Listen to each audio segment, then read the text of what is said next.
Mesdames et messieurs, aujourd'hui on se retrouve pour comprendre les fausses croyances qu'il y a autour du dunk et autour de la détente verticale, et je te donnerai des secrets à l'issue de cette vidéo. Je vais également te dire comment développer ta détente verticale à court, moyen et long terme, sans te blesser pour autant et pour exploser tes coéquipiers.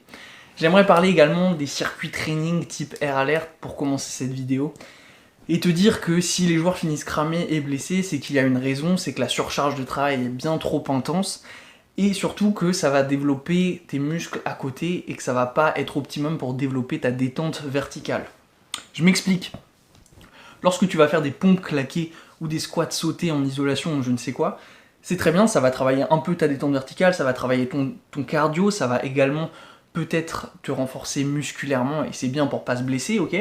Mais c'est comme, pour faire la comparaison, si je mettais Schwarzenegger par exemple à faire du tennis. Tu vois, le gars, il va développer son service, il va s'amuser à faire du tennis, il va peut-être un peu prendre en muscle, mais c'est pas ça qui va le faire gagner, par exemple, Mister Olympia ou je ne sais quelle autre compétition d'hommes le plus forte du monde. Donc nous, on va travailler en qualité et surtout pas en quantité. Et je vais te laisser avec 3 secrets dans cette vidéo. Première fausse croyance et première idée reçue, c'est tes muscles au niveau du dos. Avant, on pensait qu'ils servaient simplement à se gainer, à se tenir droit et à se tenir stable lors d'un saut pour aller claquer ton dunk. Aujourd'hui, on se rend compte, et il y a une étude qui rend compte, fin 2013, que l'érecteur du rachis, donc tous tes muscles qui englobent ta colonne vertébrale, servent à te propulser verticalement, mais de manière exponentielle. Je m'explique. Si tu arrives à te développer musculairement et à te renforcer musculairement de 10 à 20% sur cet érecteur du rachis, alors tu prends 1 cm de détente.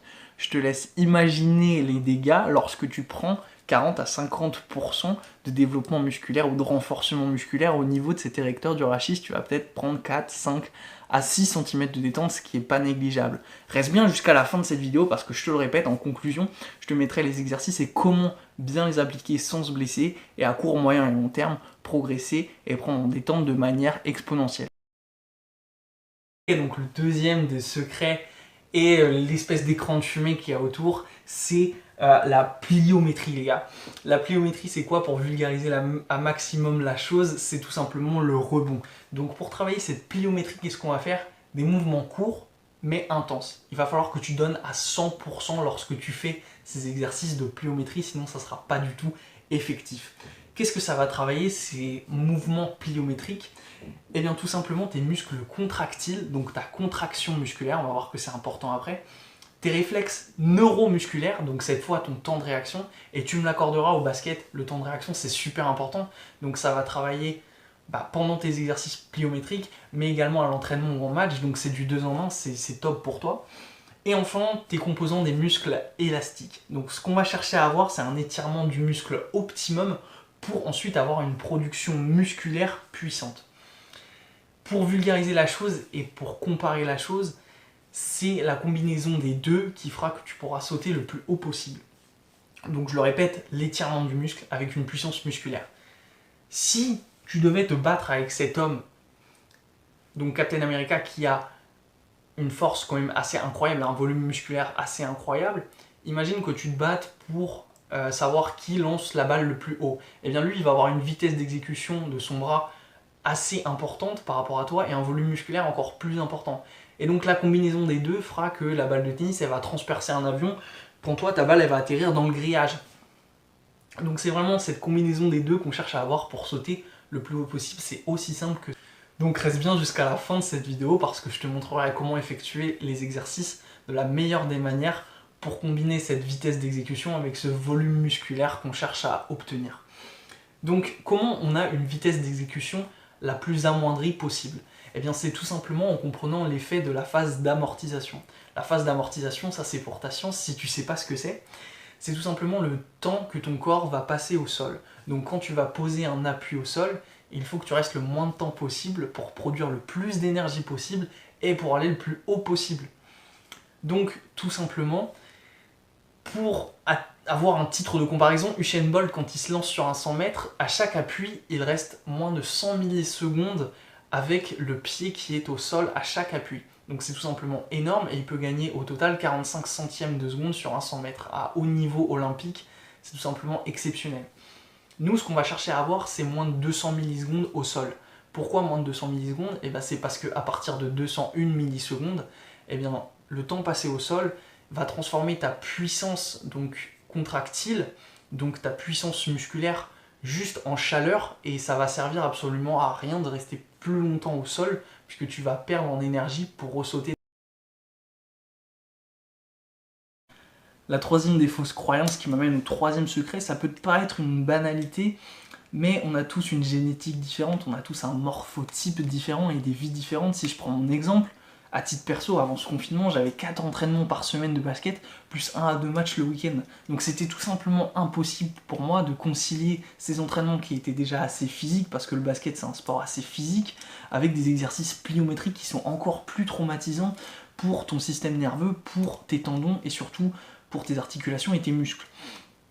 Donc, je ne te connais pas, je ne sais pas si tu es travailleur, étudiant, collégien, je ne sais pas la vie que tu as, on récupère tous différemment, on a tous une fatigue différente et il faut savoir se respecter et écouter son corps.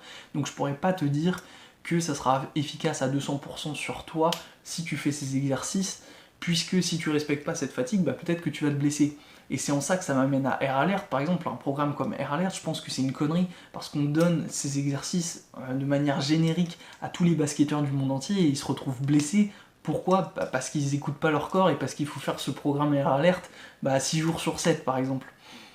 De plus, j'aimerais te dire qu'on n'est pas des dunkers professionnels, on n'est pas des sauteurs en hauteur professionnels, et on travaille pas ça tous les jours. Donc c'est impossible de te comparer aux dunkers professionnels, ou en tout cas au concours de dunk que tu vois.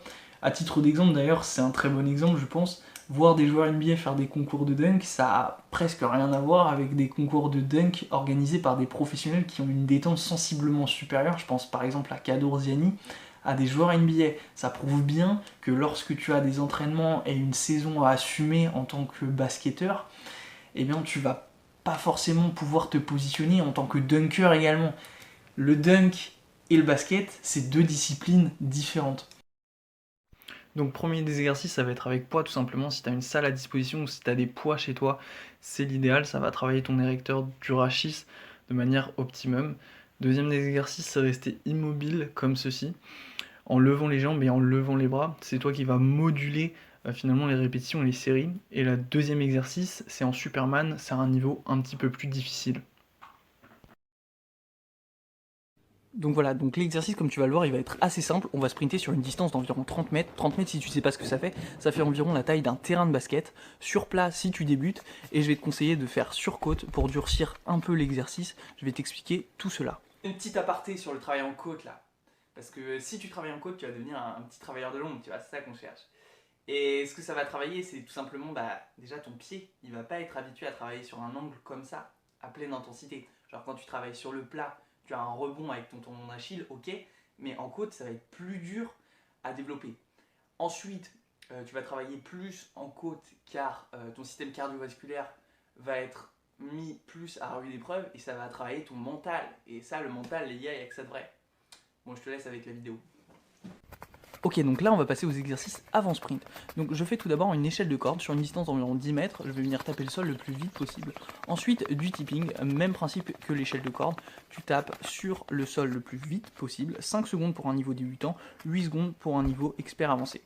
Pour ce qui est des sauts avant le sprint, je vais te conseiller de faire 3 sauts si tu débutes, à 5 à 8 sauts vraiment si tu t'en sens capable, pour un niveau expert avancé, donc comme je le disais. Là je t'ai mis un exercice au complet, tout d'abord avec une échelle de corde, donc je vais faire cette échelle de corde sur environ 6-7 mètres, et ensuite je vais sprinter le plus vite possible sur ces 30 mètres, mais j'insiste bien sur sprinter, c'est-à-dire que tu dois être à 110% pour que le travail soit bien efficace, et pour que ton explosivité soit ensuite bien travaillée. Ensuite, pour ce qui est du temps de récupération, je ferai un zoom dans cette vidéo pour t'expliquer ce qu'il faut faire, revenir en trottinant ou bien en marchant.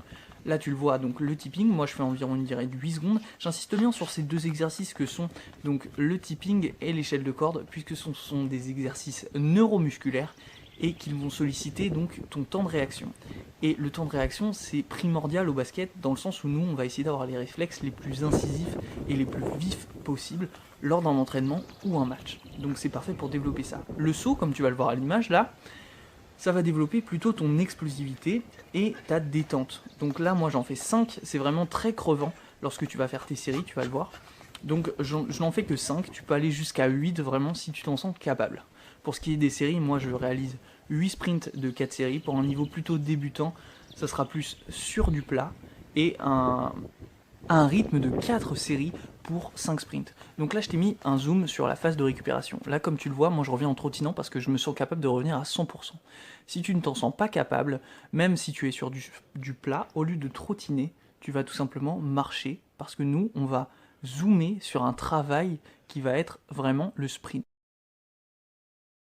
Donc pour conclure, un bon travail de l'érecteur du rachis, un bon travail pliométrique, surtout respecte bien tes temps de repos, fais une bonne exécution dans tes gestes et surtout donne-toi à 100%, pas de travail de demi-mesure quand tu fais des exercices pliométriques, je t'en supplie.